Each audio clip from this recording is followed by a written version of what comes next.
What's up guys? Nalit na ako sa trabaho kasi may dala kayo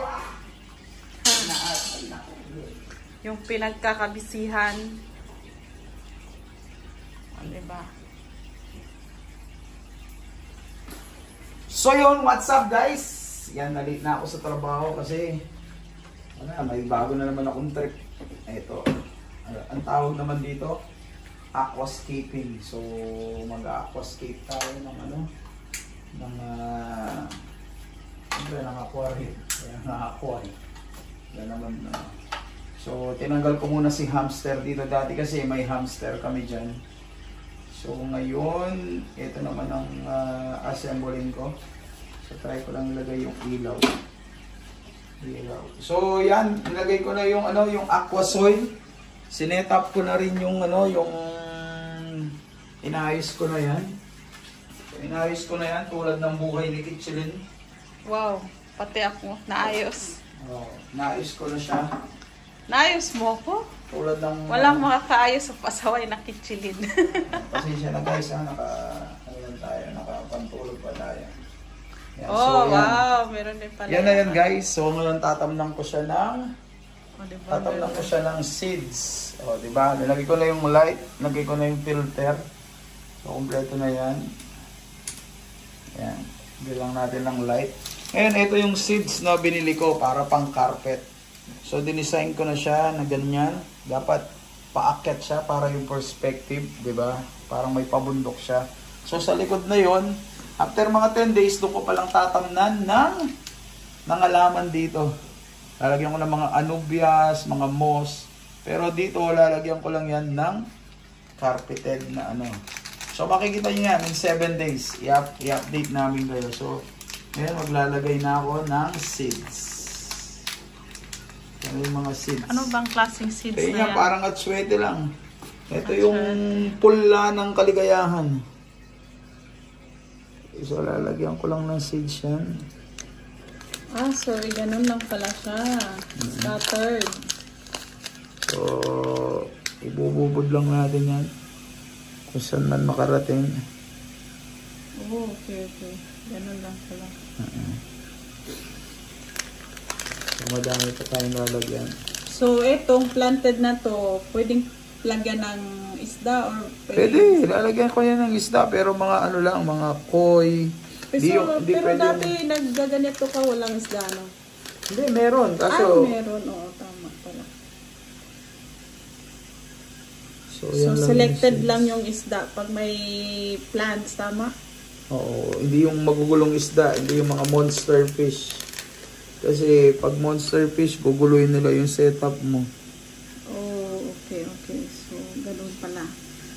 So, ito, yung mga pa-cute lang na fish like gapi, molly, mga ganun, mga tetra. Maliliit. Mga tetra. May konting kaalaman na rin ako dahil nakikita kitang ganyan. Marami ka namang kaalaman eh. Dati wala akong kaalaman lang. Goldfish lang talaga ang aking dati. Hindi ka naman salat sa kaalaman eh. Kasi team one love ka, hindi ka naman bobo eh. Dagdag kaalaman ko na rin pala to. Nailigan ko na rin magaganyan. Manunood. Papakain.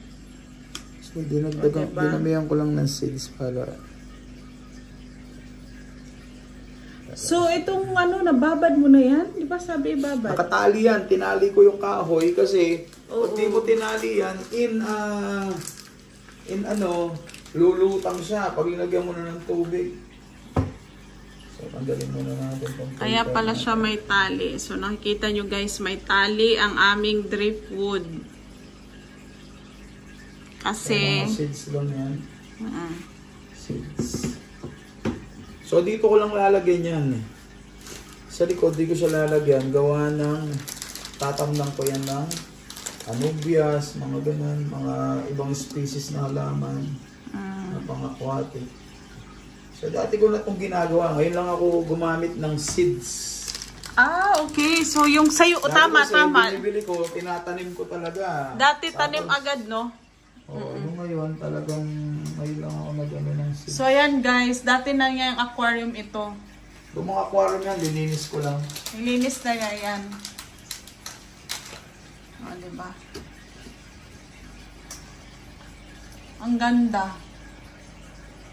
Lalo na pag nandyan na yung mga green. So in 7 days, 8 days, may ano na yan. May tumutubo. May tumutubo. Wow. So, ayan Nakita na mo yung siya. nandun, di ba? Oo, nakita namin yung nasa ano, doon sa mina. So, magkatabi lang yan ng aming malaking aquarium. Nandyan, nakikita nyo yung lagi naming pinopost sa shorts. Mga monster fish. O, diba? May arwana. Ang aming napaka-cute na arwana. O, diba? Ayan. O, guys, nakikita nyo. Maraming Oscar. Maraming Oscar. May tamaritis kaming janitor fish doon, no? Kita nyo, guys. Janitor namin natamad. Gusto na namin isisanti daw. Kasi si Santi naman. O, diba? Tatrabaho. Tatabaho. May catfish. Yung catfish, oh, ang cute. Parang mga Team One Love yun eh. Puro YouTube. Wala nang trabaho. Puro lang siya doon nagsusulok. Mula nung binili namin yan. Hindi. So, ayan na guys. Nakikita nyo. Di ba? Ang ganda niyan.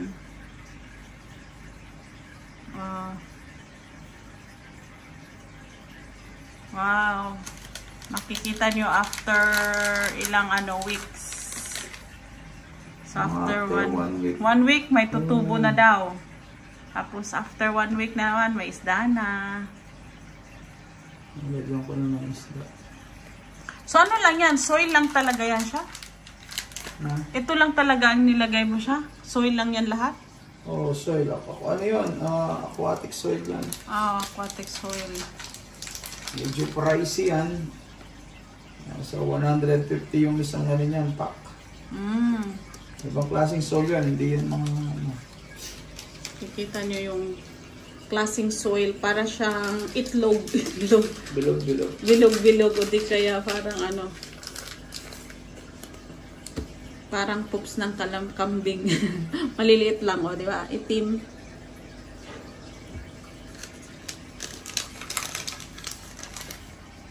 So, ayan yung kinabibisiyan ng ating Pabiboys Vlogs. Hindi ako nakakapag-live. Hindi nakakapag-live na. Kasi yan, art. Oo. Kumbaga sa architecture, ano yan. Dapat maganda. So may driftwood din pala dito. Nilagay mo. Bato? Doon may bato. Ayan, may bato. May bato, hindi yung ano yun, ha. So itong aquarium na yan. Okay na siguro. Binili lang niya yan, seeds lang. Kasi kompleto na yan. Dati pa nakatambak lang sa aming Mga dati ko nang gamit yan. Dating gamit na utilize pa rin kasi working pa rin naman. May ilaw. May yung isa, filter. Diba?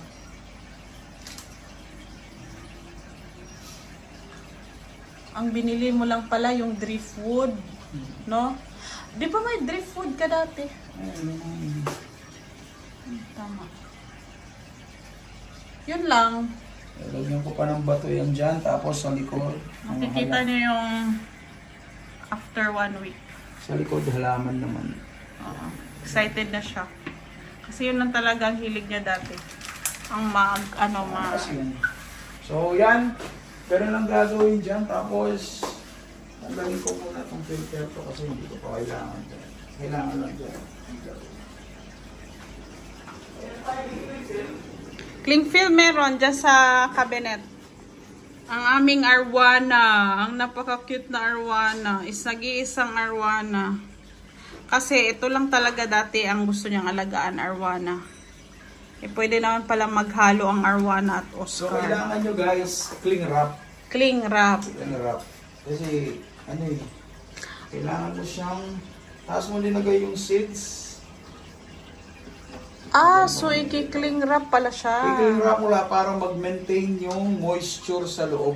Tapos lagyan mo lang light. Actually, gusto kong palitan yung light kasi kailangan dapat talaga light na talagang sobrang liwanag. Okay. Kasi nang So sa pagpapatubo lang yan, kailangan yun ganun. Masyadong may liwanag dapat.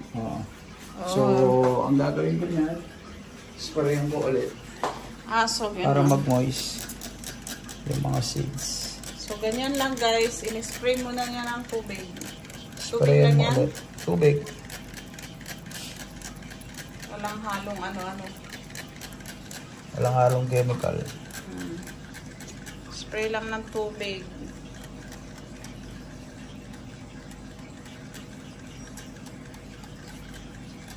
Yan. Spray mo lang siya ng tubig. Araw-araw, o kaya 2 times a day, spray mo siya ng tubig. Tapos, dapat naka-expose siya sa ilaw. Oo, parang may artificial So, yan. light. Cover na natin siya. Over. So, in 7 days, babalikan natin yan guys, ha? Every day, i-update namin kayo pag tumutubo na. Siguro in 2 to 3 days, tutubo na yung mga yun. 2 to 3 days, meron ng progress. Oh, may ang bilis pala. tutubo na. So, ayan, cling film. Takpan. Okay. Tatakpan pala yan siya. Kasi Now I know. May init tsaka liwanag sa loob. Okay. Now I know.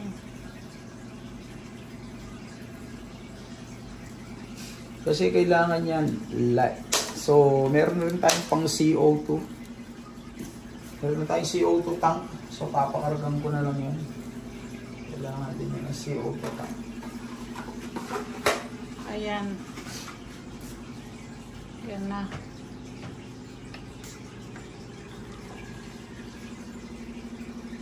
So, kailangan ilagay ito. Paano natin ilalagay ito ngayon? So, ayan.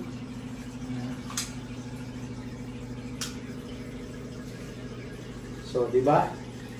Okay na, guys. So, ganun lang. So, after magmo-moist yan, magmo-moist. So, after mga 1 week, 2 weeks, okay na. So, di may kulay blue yan. Pero tsaka na pag tumubo. Kasi pagka planted, dapat talaga maliwanag na maliwanag yung ilaw. So, yun, ganun lang. So, yun guys. Abangan natin. After mga 1 week, 2 weeks, kung tutubo sila. Let's go. Happy Voice Vlogs. Ako, Skippy.